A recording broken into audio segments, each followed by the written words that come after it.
एक गांव में विश्वास नाम का व्यक्ति रहता था। वो एक ठेले पर तंदूरी लिट्टी चोखा बेचते हुए गुजारा करता था। वहाँ तंदूर में जो लिट्टी चोखा बनाकर वो देता था, लोग उसे खूब पसंद करके खाते थे।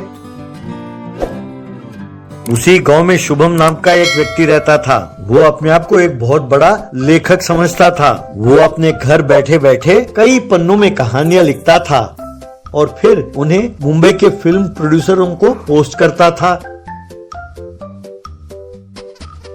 उसे पोस्ट बॉक्स में एक कहानियों को डालते हुए देखकर एक आदमी, अरे क्यों भाई शुभम, यूं बेकार फिल्मी कहानियां लिखने के बजाय कोई काम वाम कर लेते तो अच्छा था ना। लगता है तुम पगला गए हो। तब शुभम, हाँ बोलो जो बोलना है। एक दिन मेरी कहानी हिट होगी, हो सकता है उसमें प्रभास हीरो हो, तब मैं करोड़पति बन जाऊंगा। मैं एक स्टार राइटर बनूंगा।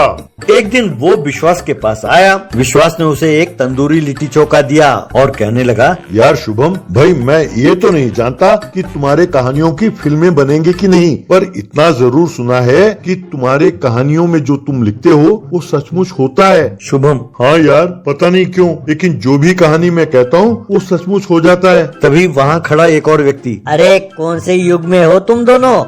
इसकी कहानी सच हो जाती है? चलो मुझे एक कहानी सुनाओ, देखते हैं सच होता कि नहीं। तब शुभम, नहीं सर, रहने दीजिए। तब वो व्यक्ति, अरे सुनाओ यार। तब शुभम, मेरे कहानी का हीरो आप हो। एक दिन किसी काम से आप घर से बाहर निकलते हो। सड़क के उस पार आपको बैंक का एटीएम नजर आता है। आपको उस एटीएम में काम है। आप बड़े ध्यान से सड़क को पार कर रहे हो, तभी एक बाइक आकर आपको जोर से टक्कर मारती है। तब वो व्यक्ति, अरे ये कैसी कहानी है? इसे कोई कहानी कहता है क्या? ठीक है, आगे बताओ क्या हुआ। यूं कह ही रहा था कि तभी एक बाइक का संतुलन बिगड़ा और आकर इसे टक्कर मारी। वो व्यक्ति दूर जा गिरा।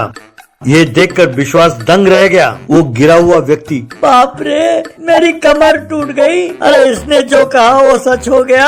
हाय रे, बाप रे, कहकर छटपटा रहा था। बस शुभम डर के मारे वहाँ से भाग गया। यूं वो किसी को भी कहानी सुनाता तो जो वो कहानी सुनाता वो सचमुच बीतता था। इसी तरह एक व्यक्ति के सर पर नारियल गिरा। दूसरे व्यक्ति को कुछ लोगों ने आकर मारा और एक औरत के गले से कोई चेन खींचकर भागा। ऐसी घटनाएं घटने लगीं। यूं कहानी को बीच में ही रोककर शुभम भागने लगा। एक दिन शुभम विश्वास के ठेले के पास आया। तब विश्वास, अरे आओ शुभम आओ, हम तुम्हारी ही प्रतीक्षा कर रहे थे। लो यार, पहले इसे खा लो। कह के बड़े प्यार के साथ उसने तंदूरी लिट्टी चोखा शुभम को दी। शुभम, अरे वाह यार, मजा आ गया। कल ही एक नई कहानी आई है मेरे दिमाग में। उस कहानी में तुम्हें हीरो बनाकर कहानी सुनाऊं? तब विश्वास, ना यार, ऐसी गलती ना करना। एक काम करो, मेरे दादाजी को उस कहानी का हीरो बनाओ और कहानी सुनाओ। अगर तुमने ऐसा किया तो मैं तुम्हें 50,000 रूपए दूंगा। तब शुभम, क्या 50,000 रूपए? वैसे तुम्हारे दादाजी हैं कहाँ? और आपके पास ये जो बैठे हैं ये हैं कौन? विश्वास, ये मेरा भाई है छोटा, इसका नाम है निवास। हमारे दादाजी की तबीयत खराब है, उन्हें कुछ महीने पहले अस्पताल में भर्ती किया है। डॉक्टरों ने कहा कि वो अब बच नहीं सकते और उन्हें हम घर ले जाएं। जब से वो घर लौटे हैं वो बिस्तर में ही पड़े हैं। काफी महीने बीत गए। हम सब ये सोच रहे हैं कि कब वो मरेंगे और कब उनकी सारी संपत्ति हमारे हाथ लगेगी। तभी मेरे दिमाग में तुम आए। तुम उनकी कहानी सुनाओ और किसी तरह उन्हें मार डालो। बस यार, मेहरबानी करके एक छोटा सा काम कर देना। मैं तुम्हें 50,000 रूपए दूंगा। तब शुभम, क्यों नहीं भाई, क्यों नहीं। चलो मैं तुम्हें दिखाता हूँ मेरी कहानी का पावर। बस ये कहानी सुनते ही तुम्हारे दादाजी उड़न छू हो जाएंगे। इस तरह जब वो विश्वास के घर गए तो उनकी नजर एक बूढ़े आदमी पर पड़ी जो खटिया पर पड़े पड़े कराह रहा था।